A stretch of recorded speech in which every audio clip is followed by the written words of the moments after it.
Muy bien, amigos, estamos en una edición especial de La Máquina de Pensar aquí en el Centro Cultural de España para conversar con el poeta, traductor, crítico, antólogo Aurelio Major. ¿Cómo andas, Aurelio? ¿Andas bien? Muchas gracias, muy amable, gracias por invitarme.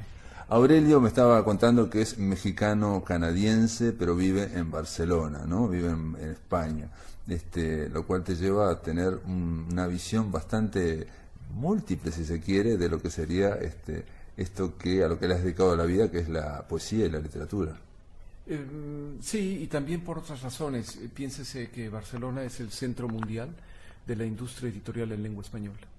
Esta es todas las editoriales importantes están allí, sobre todo las multinacionales, salvo alguna otra en Madrid, pero pues a partir de los años 80, cuando comenzó el auge de la edición en España y comenzaron a apropiarse de todas las editoriales de Sudamérica, solamente queda ahora en términos de editoriales grandes el Fondo de Cultura Económica, pues el centro de la edición, que había estado hasta entonces en México o en Buenos Aires, se ha mudado a Barcelona y a Madrid fundamentalmente.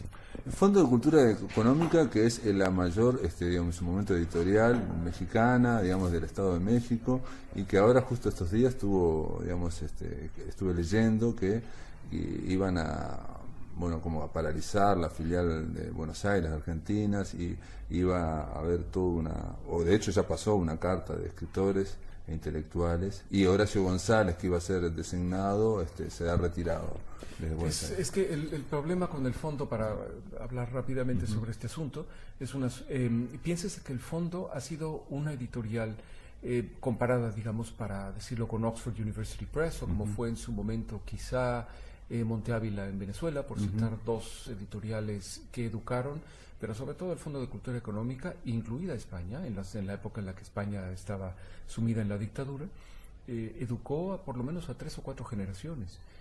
Y el hecho de que se haya comenzado a desmantelar su propósito, yo diría que desde hace unos cuantos años, pero ahora hay riesgo de que se le afecte institucionalmente más de la cuenta. No deja de ser revelador esto que me cuentas ahora, porque hay una entrevista con Cuauhtémoc Cárdenas, el hijo de Lázaro Cárdenas, en El País el día de hoy, en España. Y él dice que el gobierno actual en México no es un gobierno de izquierda, que no lo reconoce como un gobierno de izquierda. Esta es una declaración muy importante. La siguiente declaración importante que ha ocurrido en los últimos años, en los últimos días, tiene que ver con esta petición ridícula por parte del presidente de México de exigirle disculpas o exigirle perdón por los agravios cometidos hace 500 años al gobierno de España. Inmediatamente, una de las candidatas a la presidencia vinculada con el movimiento zapatista, una indígena en México, inmediatamente se lo recriminó y le dijo: primero ha de pedir perdón usted antes que el rey de España. Entonces, esta deriva que podría parecer ideológica, podría parecer un gobierno de izquierda, no es un gobierno de izquierda. Quienes están apoyando a López Obrador en México son evangelistas recalcitrantes, por una parte, que son los que le dan la mayoría en el Congreso, por un lado, y infortunadamente, y ahora para bajar al fondo, que yo espero que no toque fondo, quien dirige ahora los destinos del Fondo de Cultura Económica no es un profesional de la edición, es un ideólogo. Y no solamente un ideólogo, sino que además él, digamos, vive de los pingües beneficios de sus novelas, pero no es un profesional de la edición. Y si de lo que se trata es de desmantelar, digamos, el fondo como la institución. Si hay algo que importa en los países americanos, que no tienen grandes exportaciones, sobre todo del sector terciario e incluso hasta del cuaternario, si hablamos en términos digitales, es precisamente la cultura. Y si algo distingue, por ejemplo, a México, son justamente sus instituciones culturales, que han sido importantes durante más de un siglo, y se han proyectado en todo el mundo. Y la institución señera, la institución más importante desde el punto de vista de la diplomacia cultural, no es el Ministerio de Exteriores de México, sino el Fondo de Cultura Económica. Claro. Y hacerle daño a esta institución se lo va a cobrar la historia, aunque crea que lo absuelva, ¿eh? Sí, se habló, si querés servirte tranquilo, sí, se habló incluso directamente en Buenos Aires, de la filial de Argentina. Bueno, el tema es que de inmediato porque le intentaron imponer un programa, pero con recortes absolutos, sin dinero. Y para empezar también dijo que no se iba a editar ensayos tipo académico. ¿no? En Buenos Aires, sino de divulgación. Y esto no es el fondo. No, claro, digo, sobre todo el fondo, digamos, es señero en eso, ¿no? Porque aparte se editan libros, algo que a veces los políticos no saben, y es que esos libros permanecen durante años y van pasando de lugares en lugares, y uno ve, llega a un autor, a un investigador, décadas después, a través de un libro del Fondo de Cultura Económica, digamos, ¿no? O sea, el proyecto, por ejemplo, digamos, y llega a la gente porque por la cantidad de precisamente de los tirajes amplios, ¿no? A diferencia de lo que está ocurriendo ahora, el fenómeno que es de las editoriales independientes que van generando, investigando y se están arriesgando, pero siempre con tirajes pequeños. Y además circunscritas al país. Exacto, circunscritas al país, ¿no? Y aparte dentro del país de origen a determinados círculos. Exacto. Que alimentan, y por suerte, digamos, se alimenta y se va avanzando en la cultura, pero quedan, digamos, estamos hablando de tirajes siempre de 500 ejemplares, 1000 ejemplares, ¿no? Hubo dos iniciativas en México editoriales muy importantes que tengo la impresión de que Taiwán no las recuerda. La primera de ellas fue justamente con su, pues digamos, el fundador, si se quiere.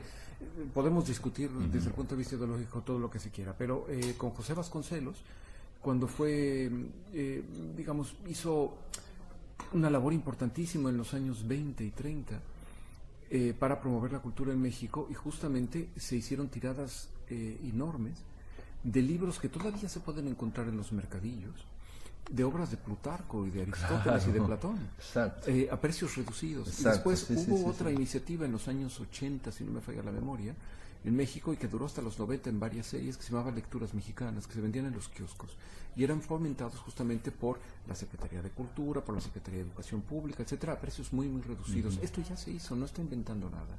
El problema es que está intentando reconvertir al fondo en una institución que tiene otro sentido. Claro. El fondo es Oxford University Press. Es claro, lo que ha sido siempre. Exacto, Está fundada como esto. Sí. Es una editorial de humanidades y de economía. Y aparte, una editorial que no sé si la de Oxford es a gran escala, porque es una escala mexicana, ¿no? Sí. Estamos hablando de una escala continental. Yo estuve en la librería, me dijeron, vas a ver la librería de Bogotá del fondo, y es espectacular. Salmona, librería, que es el arquitecto, es una maravilla. Es una gran librería y sede. Bueno, esto tiene que ver quizás con los tiempos que vamos viviendo, pero la idea de hablar con Aurelio Major era también por Ida Vitale, otro, digamos, un signo contrario. Vamos al signo contrario.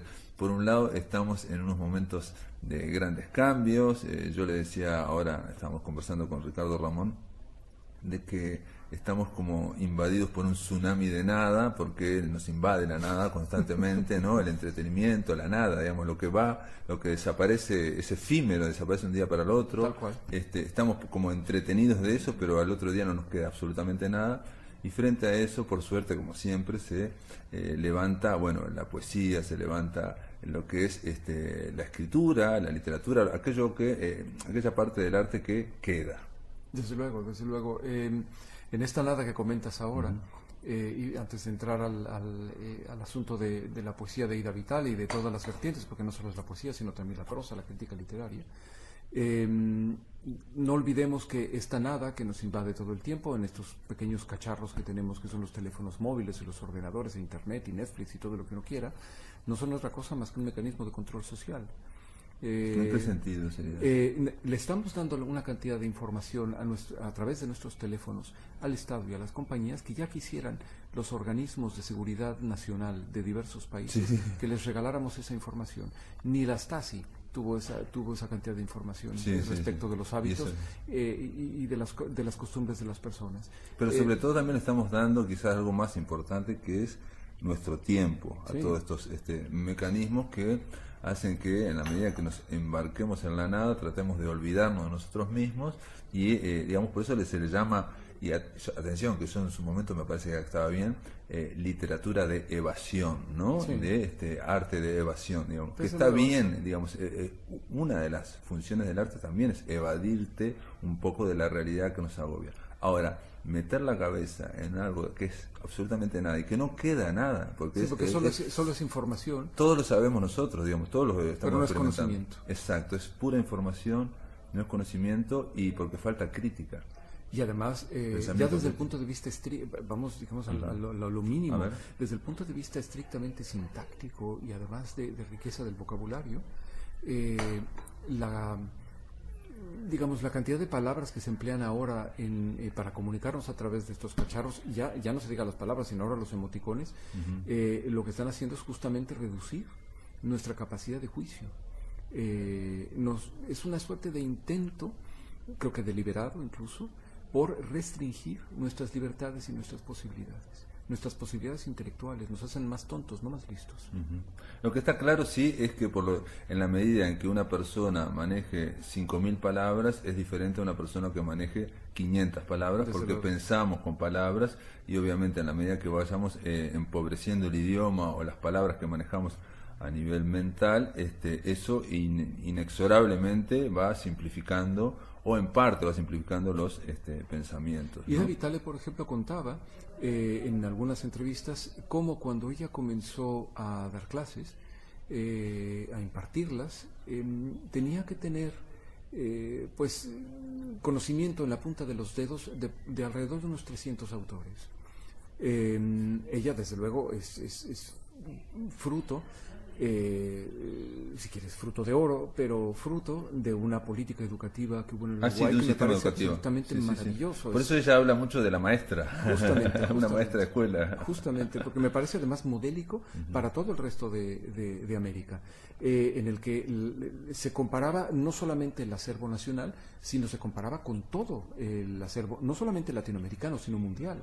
Y esto, por ejemplo, desde luego, sube muchísimo. Era una mentalidad cosmopolita, ¿no? Exactamente. Es la idea, digamos, digamos, que también a veces los uruguayos caemos en eso sin darnos cuenta, digamos, la parte negativa de creer que, bueno, que estamos aquí, que mi patria es la humanidad y que estamos hablando de todo. Y hablamos en grandes conceptos abstractos de humanidad o la democracia. Eso no quiere decir que no haya que atender las cosas de todos los días. No, claro, yo lo que veo es que a veces nos retira de las cosas concretas de los resultados y nos engrana en tremendos conceptos enormes. Pero Ida me contaba que ahora, y algunos otros escritores uruguayos me cuentan que los profesores actualmente tienen no que conocer 300 o 350 autores, tienen que conocer 50 o menos. Y esto, desde luego, pues justamente restringe las posibilidades del conocimiento, de la reflexión, del juicio, de la crítica, de todo. Pero yo tengo una pregunta, Aurelio. Digamos, la diferencia de cuando Ida iba a la escuela, ahora, obviamente, es por esto que estamos mencionando, de Internet, salto tecnológico. Y, por ejemplo, una vez leí que decía que la tradición de erudición que tenía, por ejemplo, Jorge Luis Borges, ¿no? Que parecía que había leído todo, en fin.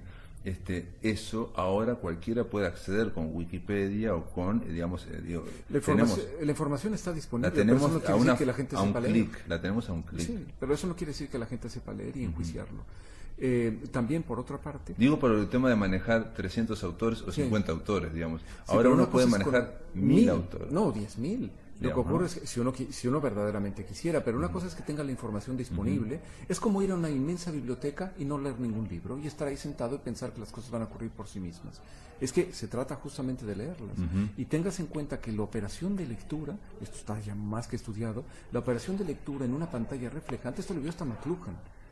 Que leerla en un libro es distinto. Es distinto. Es totalmente distinto. Entonces, si uno lee en una pantalla reflejante, se le va a olvidar más rápido, mucho más rápido que si uno lee en un libro. Tan simple como es así.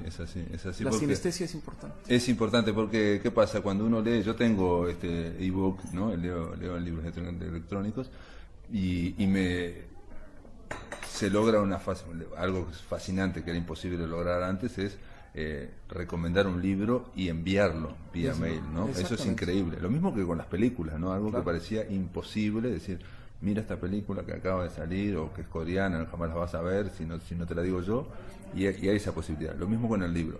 Pero también es cierto que si uno lee solo en ebook, se da cuenta que sistemáticamente estás leyendo la misma pantalla con las mismas letras, ¿no? En cambio, los libros tienen algo extraño que no siempre nos damos cuenta es que cada libro es distinto, cada edición, incluso aunque se haga la misma facsimilar, nunca coincide el gramaje, jamás coincide. Entonces, además hay otra operación importante que está además vista desde el punto de vista estrictamente pedagógico. Casi todos los inventores de estos cacharros no les dan a sus hijos acceso a ellos hasta que tienen 5 o 6 años de edad, porque es imprescindible que los niños pequeños puedan aprender utilizando las manos y utilizando todos los sentidos. Es imposible, no se puede aprender si no se utiliza todo el cuerpo, para eso claro, lo tenemos. Sí, el cuerpo es obvio, sí. Y cuando decís la sinestesia te referís al color, al peso, al gramaje, al oído, al olfato, olfato. A ponerlo, los niños se ponen los juguetes en la boca, es para esto, y nosotros no nos podemos poner uno de estos en la boca porque los tropeamos. Exactamente. Bueno, y pasemos a IDA. Vos sos uno de los mayores especialistas en IDA. Y ¿cómo surgió esa fascinación por Ida Vitale? Tiene que ver obviamente con tu, digamos, periplo mexicano y con tu asociación con la revista Vuelta, ¿no? Yo no me atrevería a decir, y no lo aceptaría nunca, que soy yo experto en la obra de Ida Vitale, ¿no? Y creo que soy simplemente un lector, un admirador de su obra, un admirador en el sentido de un intento desde el punto de vista literario y moral por emular algunos de los aspectos de su obra que me resultan verdaderamente fascinantes, y cada vez que la leo me parecen todavía más ricos. Por ejemplo, ¿qué aspectos? Por ejemplo, el aspecto moral. ¿Qué quiere decir con el aspecto moral? El aspecto moral, por ejemplo, la trayectoria de Ida Vitale es una trayectoria moralmente incorruptible, y esto es difícil de encontrar en un escritor. Además, por otro lado, Ida, cada vez que alguien intenta construirle un pedestal, ella se baja del pedestal. Sí. Huye del bronce. Esto, absolutamente, y esto es muy importante. Además, es muy lúcida en eso, ¿no? Poética. Yo creo que porque los reconocimientos han llegado muy tarde, son reconocimientos además que le debían muchos, no solamente escritores, digamos, instituciones, no solo en el Uruguay, y la cultura. Y la cultura en general. Te voy a poner un ejemplo, esto lo puedes poner o no poner. Cuando le entregaron el premio Reina Sofía en España, estábamos, digamos, sus amigos y demás en el Palacio Real. Había representación diplomática de todas las embajadas de América Latina. De Uruguay no había nadie. Esto es absolutamente impresionante, sí, pero lo creo. Porque como a ella siempre ha sido una figura, digamos, incómoda, si se quiere. Ella y Enrique son figuras incómodas en el... No, pero ya algo que pasa en Uruguay es que todo aquel que se va del Uruguay desaparece. O sea, todo aquel que atraviesa la frontera y cruza, digamos, el Chuy hacia Brasil, desaparece. Pero eso le pasa, no es privativo de Uruguay. Esto pasa en Argentina. De hecho, Ida, yo la logré entrevistar un par de veces, llamándola a Austin, y que me sorprendía la facilidad con que la podía entrevistar. Y atención, no lo digo porque en realidad la entrevisté solo 3 veces, tampoco es y eran 15 minutos, pero digo, hasta que no sacó los primeros premios, no existía, nadie se acordaba. De hecho, hubo gente que tiene poemas dedicados a esto. Pensaba que se había muerto. Mucha gente lo pensaba. Ocurrió cuando murió Carlos Maggi, y alguien, un escritor importante, dijo, bueno, murió el último en el 45, y él dijo, no, pero está viva Ida Vitale. Claro, es que los reconocimientos han tenido que venir de fuera para que esto se produzca. Ha tenido que ser, y a regañadientes, es la impresión que yo tengo, todo ha sido a regañadientes aquí. Sí. Pero de todas formas... Pero no pasa solamente aquí, pasa en Argentina, los escritores que viven fuera de Argentina son criticados en Argentina, pasó en México con el propio Octavio Paz, que es el vínculo, digamos, que me une con Ida. Paz, por ejemplo, vivió muchos años fuera de México, y hubo resentimiento por ello, porque además, como comenzaba a ser reconocido fuera de las fronteras, esto inmediatamente molesta. Es, digamos, la envidia hispánica de la que ya escribió Unamuno. Entonces, y eso pasa en España igual. Sí. Seguimos escuchando al crítico Aurelio Major. De todas formas, esa lucidez de Ida frente de rehuir al bronce, y que vos decís que es en parte porque le recibió los premios al final de su vida, ya con una cierta sabiduría, ¿no? Con gran sabiduría, yo matizaría y decir, si no tiene que ver con la relación que tiene ella, Ida, con la cultura, con la literatura, que es la de sorna y cierta ironía, y la ironía siempre de distancia y cierta sorna sobre, digamos, toda el andamiaje, todos los andamios. Mira, para decirlo en palabras, digamos, en conceptos de Severo Sarduy, es que toma muy en serio su obra, la toma absolutamente en serio, pero ahí ya no se toma en serio. Claro, claro. Esta es la distancia. Y Exacto. esto es algo fundamental y que viene que es mucho más, digamos, que el reconocimiento que ha venido en los últimos años. Esto es muy de fondo, se toma muy en serio su obra, pero al que la hace, ella misma, no se la toma tan en serio. Claro, claro. Entonces con eso, digamos, se distancia de esa, de la amenaza del ego terrible que tienen los escritores y bueno, los grandes artistas, ¿no? Sobre todo los poetas también, ¿no? Digamos, los poetas También tienen... el exilio ha contribuido, digamos, a algo de escepticismo. Tengas en cuenta Siempre que... tuvo esa mirada media escéptica. Pero o irónica. recuérdase que Ida Vitale y Enrique Fierro no fueron expulsados una vez del país, de Uruguay, fueron expulsados 2 veces, por razones distintas, en contextos bien diferentes, pero 2 veces. Entonces esto te vuelve, digamos, escéptico, sanamente escéptico respecto de las posibilidades, ya no de tus compatriotas, sino en general, digamos, de las personas. Sí, digamos, de las estructuras culturales o de legitimación o de reconocimiento que pueda ocurrir, ya las ves diferentes. Por otro lado, ella estuvo en esas estructuras de legitimación, por ejemplo, estando en la revista Vuelta, que era muy importante. Lo fue muchísimo en México y en América Latina en general, pero sobre todo en México lo fue muchísimo porque era una revista que no dependía de las instancias culturales del Estado, porque se enfrentaba justamente a las instancias culturales del Estado y además era una revista muy combativa, sobre todo en las derivas totalitarias, autocráticas, dictatoriales, de todo signo. Se suele identificar a Vuelta con una férrea opositora a la castrodura, como se le solía llamar, pero no únicamente. Hubo una oposición también férrea a todas las otros intentos de dictadura. Y en su momento, cuando Octavio Paz, por unas declaraciones que hizo en contra de la revolución sandinista que hizo en París, lo quemaron en efigie en la Ciudad de México enfrente de su apartamento, cosa que yo recuerdo no ha ocurrido con ningún escritor latinoamericano, ya no se diga de otros países. Y años después, ahora, cuando vemos a Ortega dirigiendo el país que dirige, nos damos cuenta de cuánta razón tenía. Estas derivas autocráticas que en América Latina se siguen produciendo una y otra vez, me parece que con sano juicio, tanto Ida como Enrique desde un punto de vista y Octavio Paz desde otro y tantos otros intelectuales latinoamericanos de aquí y de fuera, pues se han ido, digamos, con independencia, sin formar parte de un clan, sin formar parte de la tribu ideológica, son capaces de debatir, de criticar, de disentir, sin que eso inmediatamente te destruya cívicamente. Claro. Bueno, es un poco también, Rubí, digamos, ese instinto tribal que hay, que prima mucho en la política en general, y sobre todo los intelectuales cuando se meten en política, que parecen más tribales todavía. Bueno, me parece que Vargas Llosa tuvo oportunidad de arrepentirse mucho, ¿no? De esto. Sí. Bueno, Vargas Llosa, que hace poco recordaba yo que Benedetti tuvo una polémica entre Vargas Llosa y Benedetti le dijo esta frase, y la quiero traer porque es medio sorprendente. Benedetti le dijo esta frase a Vargas Llosa en la polémica, ¿no? Por suerte, su obra siempre va a estar a la izquierda de usted. Y Vargas Llosa le gustó esa frase porque es una frase inteligente, es la única frase inteligente que he oído de Benedetti.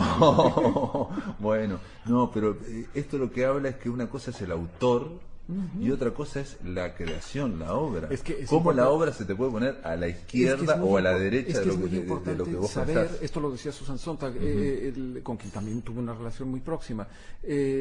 Sontag decía, los libros siempre son más inteligentes que los autores que los escriben, y lo son siempre, es verdad. Perfecto. Y bueno, estuviste vinculado también a otro escritor uruguayo, un poeta, Eduardo Milán, porque hiciste una antología de él que también estaba vinculado. Hace muchos años. Yo a Eduardo Milán lo aprecio mucho, me parece un poeta muy importante, y sobre todo fue extraordinariamente importante. Tanto, yo diría que hay una suerte de revulsivo uruguayo en México. La poesía mexicana siempre ha sido muy bien portada, come con cubiertos, es muy adocenada, incluso hasta algo sobria, de medio tono. Esto está identificado desde Pedro Enrique Sureña, por citar, digamos, algún crítico prestigioso de hace ya mucho tiempo, compañero de Alfonso Reyes. Y la llegada de algunos poetas latinoamericanos, sobre todo trasplatinos y algunos otros, fue un revulsivo para la poesía mexicana. Y para las generaciones jóvenes, la presencia de Hugo Gola, por ejemplo, o la presencia de Eduardo Milán, fue un revulsivo, incluido, digamos, para lo que yo mismo escribo. Muchos les debemos muchas cosas. Y ya no se diga el caso de Ida Vitale y Enrique Fierro, que ha sido, digamos, lo mismo. Hay rompieron con algunos moldes atávicos que había en la poesía mexicana. De todas formas, Eduardo Milán intenta algo que todavía parece imposible ahora, que es tener digamos, como crítico, tener una especie de panorama crítico de la poesía en América Latina, cosa que parece cada vez más difícil, porque parece que en la época, digamos, donde hay todas las comunicaciones, ya no existen los Ángel Rama que puedan hacer un panorama continental, o Rodríguez Monegal, o otro, digamos, Cornejo Polar, digamos, gente que hacía un panorama, digamos. Es que Eduardo Milán tuvo una tribuna muy importante justamente en la revista Vuelta. Él formaba parte de la mesa de redacción de la publicación. Para que se vea, digamos, las diferencias que podría haber desde el punto de vista no solo literario, porque la poesía que le interesa a Milán, o la poesía que le interesaba entonces a Milán y que él mismo escribe, estaba relativamente alejada de la poesía que en los últimos años escribía Octavio Paz. Él mismo lo ha reconocido, y yo coincido además con él, que el periodo más importante de la obra de Paz va desde finales de los años 50 hasta el año 66, 67, incluso hasta el año 70, 70 y tantos, cuando publica el monogramático, que es el periodo justamente en el que vive en la India. O en el que la India vive en él, para decirlo también en esos términos, porque también fue muy importante y que se encontró ahí con John Cage y con muchos otros. Milán tenía una tribuna muy importante en la revista Vuelta, que fue de importancia continental porque hacía panoramas de lo que se estaba publicando, desde, por ejemplo, a Prato, que estuvo ayer aquí, hasta Néstor Perlonger, pasando por Arturo Carrera, pasando por muchos otros poetas en uno y otro sitio, tanto en España como en América Latina, que abrieron el panorama de las lecturas, y se podía ver cómo había desde el neobarroco y el neobarroso hasta Haroldo de Campos, que había estado vinculado, digamos, con todos los concretistas vinculados con Octavio Paz desde mucho antes, pero esto empezó a generar un río de una contracorriente de las poéticas adocenadas en cada uno de los países. Me parece que fue hecho esto. Pero ahora, Aurelio, ¿te parece que ahora se puede hacer un panorama de las corrientes o de los bloques o de las traslaciones de continentes que puede haber dentro de la propia literatura hispanoamericana? Es que debería poderse hacer. Lo que ocurre es que, por ejemplo, en España hay varios bloques. Había una polémica mucho más intensa hace unos años. Por ejemplo, entre José Ángel Valente, uno de los poetas, me parece, digamos, más importantes de la segunda mitad del siglo en España, quizá con Jim Ferrer y algunos más, y otros poetas, por ejemplo, que tenían una escuela totalmente distinta, que se parecen, digamos, más a la canción de autor, al Silvio Milanés, digamos, a estas cosas, ¿no? Silvio Milanés, no Silvio Rodríguez y Pablo Milanés. Bueno, estos los estoy poniendo juntos porque es un poco, digamos, la idea que está detrás de esto. Por ejemplo, la importantísima poesía, por ejemplo, de Parra, por citar, digamos, a uno de ellos, o de Gonzalo Rojas, por citar a otro, digamos, para citar a los muy mayores. Esto debería seguirse pudiendo hacer en América Latina, pero lo que ocurre es que, de nuevo, para volver a los cacharros del principio, la absoluta y abrumadora cantidad de información que está disponible, lo que hace es devaluarlo, en términos, digamos, estrictamente de mercado, ha hecho que esto se devalúe, porque es tan abundante y está tan a la mano que la gente ya no cree que es importante. Que el papel del crítico, digamos, trazando todo unos perfiles. Porque antes estaba en un solo sitio. Y además esto está... Y antes era mediador, ese crítico era un mediador, y ahora está todo en Wikipedia, entonces es muy fácil de acceder. Pero además piénsese que estamos viendo una pantalla que mide 5 por 6 centímetros, es como ver el mundo a través del ojo de una cerradura. Claro. Es que el mundo es muchísimo más grande que esto, entonces de lo que se trata es que justamente nos están metiendo en este mundo para poder controlarnos mejor, porque el mundo, o sea, no todo lo tiene Google. No, pero aparte, pero hay una devaluación justamente de esto. Porque la cantidad de información es tan inmanejable realmente, que debería ser más importante ahora la tarea del crítico. Porque se han convertido en una mercancía, como todos estos cacharros lo que hacen es convertir todo en una mercancía, y la mercancía es tan abundante, entonces ya no vale nada. El siguiente paso, que es un paso ideológico y político muy importante, es justamente lo que estamos viendo con Trump en Estados Unidos y en otros sitios, no solamente allí, que se ha devaluado la verdad, y la verdad se ha convertido en una mercancía, y por eso ahora se puede atacar, porque ahora la verdad no vale nada, porque está disponible para todos. No, y aparte existe como la posverdad. Digo, si no me gusta esta verdad, invento otra. Y digo otra y... Porque está los todo, hechos están tan disponibles. Y todo aparentemente está al mismo nivel. Exactamente, digamos, ¿no? porque todas las en versiones términos de mercado se ha nivel. convertido en una mercancía, es tan abundante que ya no vale nada. Y por lo tanto, ya no hay manera de relacionarse. Sorprendente. No había pensado en esa forma. Y... Bueno, pero volviendo a Ida, volvamos a Ida porque alguien me dijo que habías estudiado una parte de Ida que no es la habitual, que es la prosa. Y el humor. Sobre todo a mí la prosa de Ida me interesa por varias razones. El primero de los artículos o ensayos que escribí sobre la obra de Ida me interesaba justamente en este aspecto.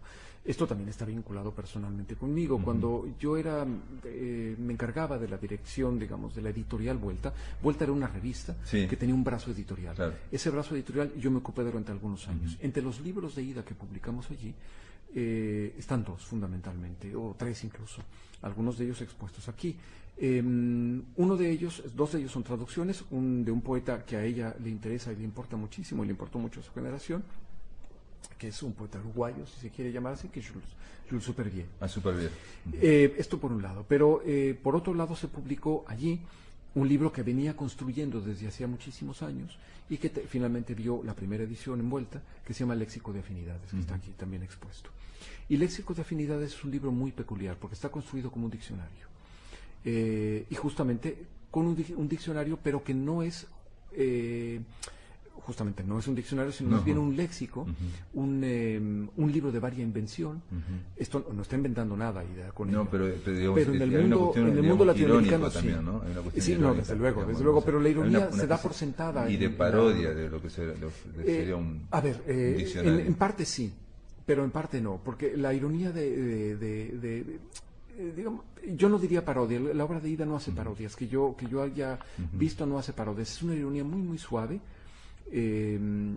burlona, si quiere, jamás es sarcástica. Hay una extremada cortesía en la obra de Ida, pero eso no quiere decir que no tenga filo. Sí, cierto. Entonces es muy leve, también, ¿no? Es muy leve, es como un bisturí. La obra de Ida es como un bisturí, no pesa nada, pero corta.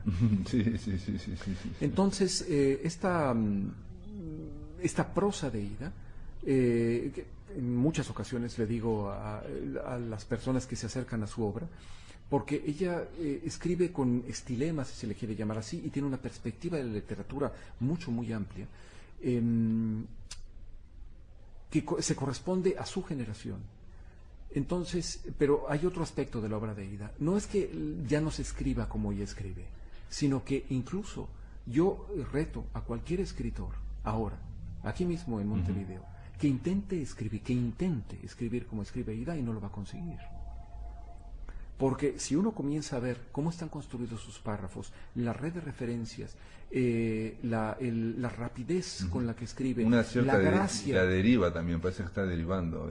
La gracia, esto cuando habla sobre todo, pero cuando uno lee sus textos, si se leen las reseñas que escribió, justamente ahora recogidas en Resurrecciones y Rescates, esto no deriva nada, es una construcción muy clara, de principio a fin, con 3 o 4 objetivos, todos los materiales se presentan con yo digo que es clara, pero nunca es rectilínea. Digamos. No, en absoluto. Se construye un silogismo, y este silogismo y conjunto de silogismos y el razonamiento que está detrás de ellos es un razonamiento, si se quiere casi, yo diría que aristotélico y hasta modélico incluso, pero no es nada pero nunca es muy evidente tampoco. Tampoco, nunca lo es. No, porque hay enorme llega a conclusiones o llega a algo que siempre sorprende. Siempre sorprende, justamente porque está ahí el filo lector y la perspicacia y la gracia.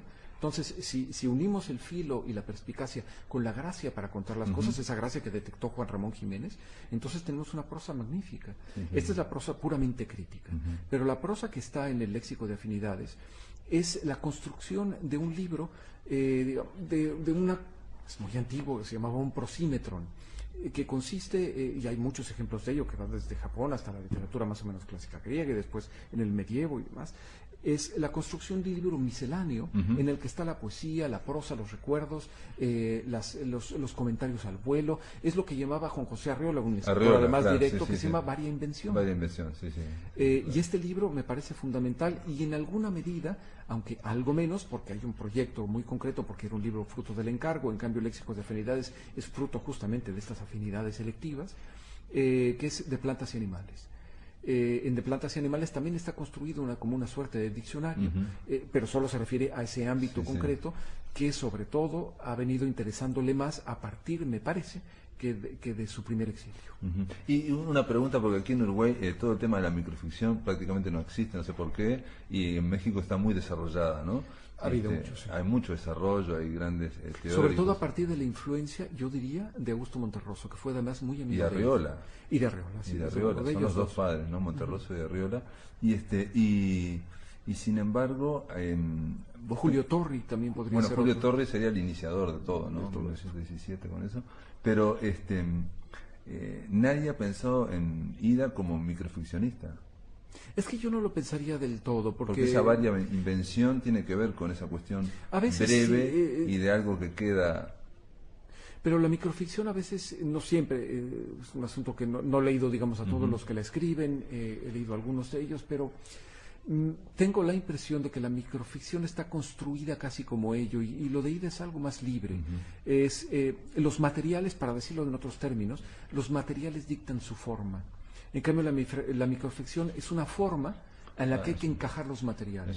Es un género. Y entonces se convierte en un género. En cambio, lo de Ida es mucho más libre. El material va dictando la forma. A veces ella hace lo que quiere. Hace un poco lo que Básicamente ella hace lo que quiere. Pero hacer lo que quiere no es absolutamente arbitrario, sino que justamente vemos la forma, para decirlo en términos escultóricos. Hay una piedra. En esa piedra se pueden extraer ciertas formas, pero no todas. No se puede hacer lo que sea. Entonces, Ida tiene un material, y ese material, a partir de ese material, se construye alrededor de ese material. A veces ese material da para un poema, a veces da para una anécdota, a veces da para una pequeña ficción, a veces da para una novela que no ha terminado nunca y que está todavía, digamos, Por eso también el mismo hecho de la microficción, para algunos, que es como un rincón donde se juntaría el ensayo, la poesía, la narrativa y el teatro, desde ese punto de vista sí, como un rincón, digamos, en ese sentido sí, en un sentido más amplio de microficción, ella podría, porque realmente lo que hace es eso, lo que decís vos, buscar el asunto y darle la forma, y sobre todo es magistral siempre lo digo lo mismo, en los finales, ¿no? O sea, tiene una capacidad que yo un poco la he comparado con Lorca, que no tiene nada que ver, pero Lorca tiene esa capacidad también de que el final te deja siempre en suspenso, te deja sorprendido, ¿no? Y ese final le otorga la calidad poética muchas veces a lo que se dijo, ¿no? Aunque ese final, por ejemplo, no es buscado, ella no parte del final, digamos, como sugería Poe, que se partiera primero, que era el final, y después ir hacia atrás, sino que justamente este final, pero da la impresión, porque la ligereza es tanta, que no se nota el esfuerzo. Y la gracia está ahí también, ¿no? La adjetivación, que esto me imagino, o quisiera yo suponer, que lo aprendió también en Borges, los adjetivos de Ida son muy, muy buenos, son contundentes. Y a veces levemente irónicos. Hay un pequeño desplazamiento, a veces los desplazamientos son mayores, pero su adjetivación, la manera de construir las frases, y da la impresión de que esta conclusión sorprendente es fruto de los razonamientos previos, pero al mismo tiempo parece no buscado, como si hubiese sido un feliz encuentro del autor que lo está redactando, o sea, de la propia Ida que lo está redactando, y del lector que lo está leyendo. De acuerdo, y la idea de que, bueno, no agregues más, ¿no? Que así es la rosa, ya está, ¿no?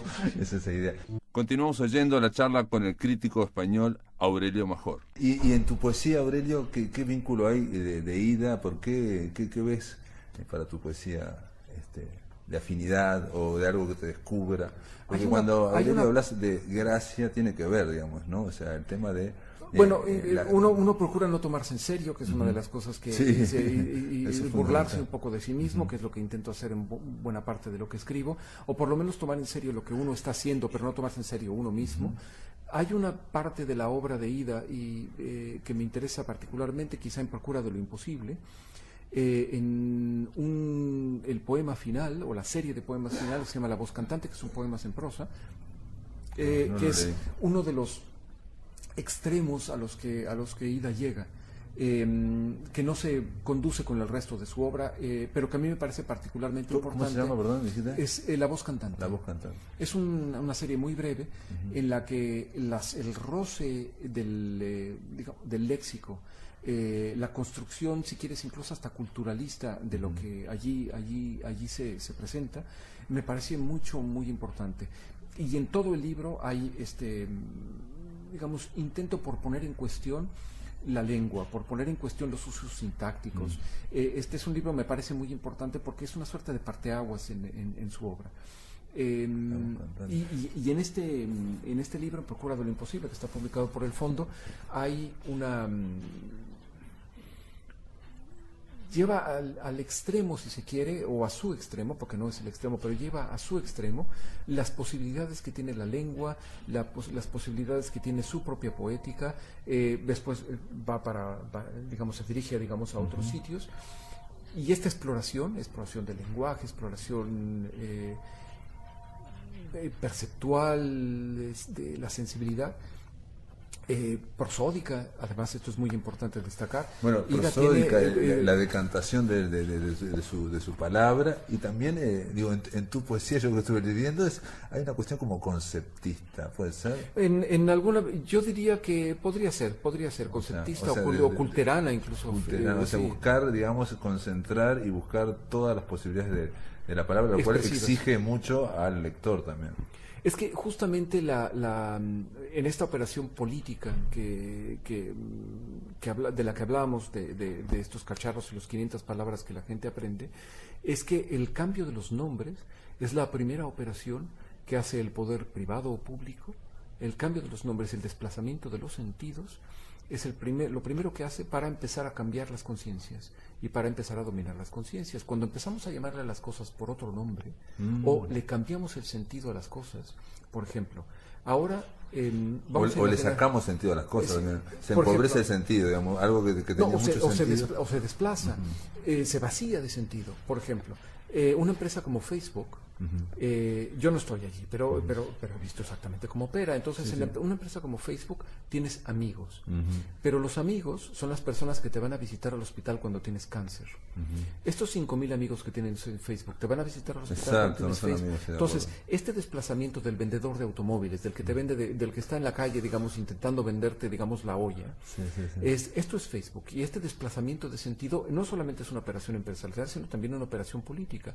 Y se le llama nación a las cosas que no son nación, se le llama amigos a los que no son amigos, en fin. Entonces este desplazamiento de sentidos es lo primero que hace, por ejemplo. Y tiene que ver con la verdad y la posverdad que mencionabas hoy de Trump, ¿no? O sea, a esto le llamo tal cosa, esto ocurrió por tal cosa. ¿Qué es lo primero que hizo Pol Pot, por ejemplo? Quitarle los nombres a las calles, le quitó los letreros a las calles, para que la gente no pudiese orientarse. ¿Y qué puso? No sé, nada. ¿Puso números? No. Nada. Justamente de lo que se trata es de destruir nuestra facultad de orientación, y si le empiezas a cambiar los nombres a las cosas, entonces tienes el poder político. Porque entonces ya no te puedes vincular con los demás, te vinculas con el uno que lo controla todo. Sorprendente. Y bueno, y para terminar, no te escapes de tu poesía, Es que eso se trata de Ida ahora. Quiero hablar de Ida. No, bueno, pero el neobarroso te interesa. Muchísimo, me interesa muchísimo. Desde Carrera, por ejemplo, que me parece un poeta importantísimo en Argentina, me interesa muchísimo Berlinguer, me interesa muchísimo Milán, claro, Echavarren, y Echavarren, desde luego, muchísimo. Entonces, todos ellos han sido muy importantes, han sido lecturas fundamentales para mí. Pero no solo, también está la poesía de Paz, y está la poesía de la propia Ida y la poesía de Enrique Fierro. Cuando se publica en el Fondo de Cultura Económica la poesía de Fierro, que Alberto Villanueva ha hecho una selección de la poesía, además Enrique escribió más de lo que se cree. Sean Manning, uno de sus alumnos en Austin, en Texas, reunió todo el corpus de la poesía de Enrique Fierro en un solo documento, lo revisó todo, eliminó todas las erratas, dejó una limpia, y a partir de esa edición, Alberto Villanueva, que vive en España, en Valencia, ha hecho una selección muy amplia. El Fondo de Cultura Económica debería publicarlo en los próximos meses, hay un compromiso para su publicación, y la gente se sorprenderá de la riqueza, desde luego no los que lo conocen y que han frecuentado su poesía, pero Enrique, como en algún tiempo ida, publicaba en editoriales más o menos marginales, claro. Y lo que falta aquí en se Uruguay tomaba todavía menos en serio a la propia persona. Lo que falta aquí en Uruguay, por ejemplo, es la reedición de muchos libros de Ida, digamos, que no se consiguen. Muchos libros, no. La poesía reunida, contrariamente a lo que se piensa, no es una antología. Esto es la reunión de toda la poesía que Ida quería que se mantuviese digamos, para los lectores. No es una edición exhaustiva, no es una poesía completa de que ha publicado los primeros poemas que a ella no le interesan o que son todo lo que ella ha ido descartando. Pero no es una antología, es la reunión de toda su poesía disponible hasta ese momento. Correcto. Los primeros que aparecen en el volumen, que es un volumen además de los más recientes a los más antiguos, hay precedentes en los libros anteriores, es lo que estaba publicado en revistas, en ediciones de autor, en ediciones... Sí. Y esto es lo que se ha recogido, en la nota está claramente, digamos, explicitado, pero no es desde luego una antología. En cambio, la de Enrique Fierro, que se publicará, sí que lo es, porque publicar el volumen entero era imposible. Porque escribió mucho, digamos, entonces... Más de 500 páginas a renglón seguido. Y estamos hablando de poesía. De poesía solamente, de Enrique Fierro, solo de Enrique Fierro, y todos los poemas son muy breves. Entonces, estamos hablando de alrededor de unos 1000 poemas o más. Y él, perdón mi ignorancia, pero él los había publicado, ¿eso? Había muchos publicados y muchos no. Muchos inéditos. Y muchos inéditos. Hay mucho material que no se ha publicado nunca, no se ha recogido. Publicaba en ediciones más o menos marginales, entonces Alberto Villanueva ha hecho un espicilegio, digamos, de todo ello, para publicar un volumen de unas 500 páginas aproximadamente, 400 y tantas, que el Fondo de Cultura debería publicar próximamente. Y dijiste que hay un desplazamiento de los nombres, un poco para terminar, y me quedó resonando el tema nación. Vos vivís en Barcelona, tienen un lío importantísimo ahora con Cataluña. A ver, el problema de Barcelona y el problema, digamos, en Cataluña es que los catalanes se han hartado de vivir bien. En Cataluña lo que ocurre es que, y esto no se quiere ver porque la propaganda nacionalista catalana es muy eficaz, sobre todo la internacional, y España ha sido muy lenta en reaccionar con esto. Pero el movimiento de secesión en Cataluña es muy parecido al movimiento de la Liga Norte de Italia. Es un movimiento de derechas, sumamente racista, que considera a los restantes habitantes de España, habitantes y personas de segunda clase. El presidente de Cataluña ha hablado del resto de los españoles como bestias, como ignorantes, a los que desprecia.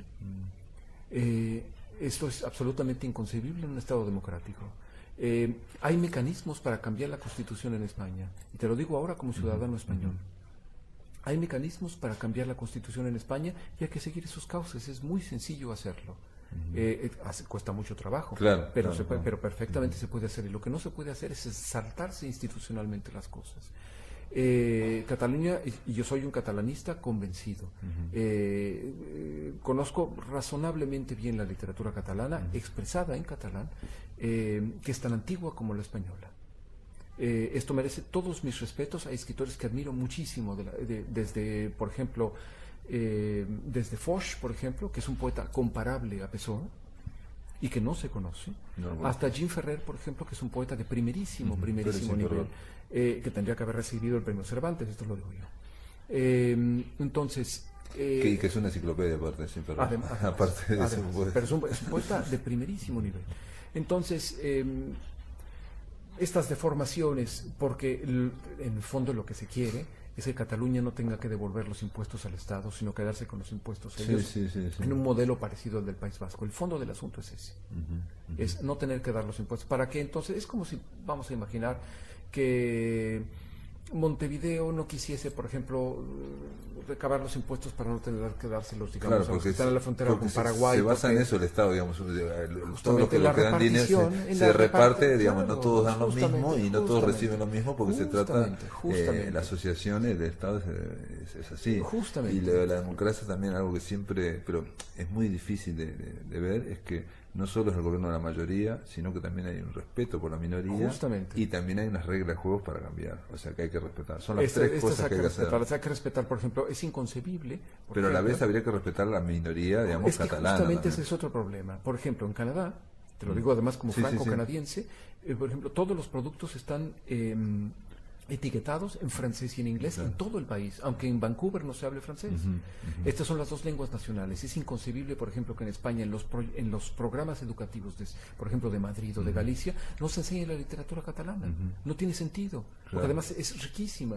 Y no se enseña, por ejemplo, la vasca, o no se enseña la gallega, o no se enseña... Entonces, este trasvase necesario que tiene que haber con todas las lenguas del Estado, no solamente en la comarca provinciana, sino que este trasiego, digamos, pueda hacerse estatalmente. Es importantísimo. Que en lugar de que cada quien esté defendiendo, digamos, su parcelita. Sí. Bueno, y ahí, para terminar un poco, digamos, es el papel de la cultura, digamos, ¿no? O sea, una y otra vez, que parece que no lo... Empezamos hablando del Fondo de Cultura Económica, terminamos hablando del Fondo de Cultura Económica con Fierro, en este caso, ¿no? Y es una y otra vez la cultura estableciendo puentes para pensar, para romper, el instinto tribal, digamos. Me parece que el Estado, por ejemplo, las instituciones, la monarquía y las instituciones, digamos, en España, aquí mismo donde estamos, por ejemplo, lo más importante que tiene es justamente la lengua, es lo que nos une a todos. Y esto es importantísimo mantener, y estos puentes hay que estar constantemente tendiendo, porque constantemente los están dinamitando. Entonces hay que tenderlos constantemente. Pero digamos, el acervo cultural que todos compartimos, o sea, desde México hasta Argentina y España, es importantísimo. Es lo que justamente nos defiende frente a los embates de otros. Claro, y aparte toda lengua, eso es algo que nos olvidamos, es una cosmovisión. No es lo mismo como lo ve alguien que habla en francés, como lo ve el mundo alguien que habla en inglés, y como lo ve alguien que hable en español, en castellano. Y también por eso esos puentes, esa cosmovisión es necesaria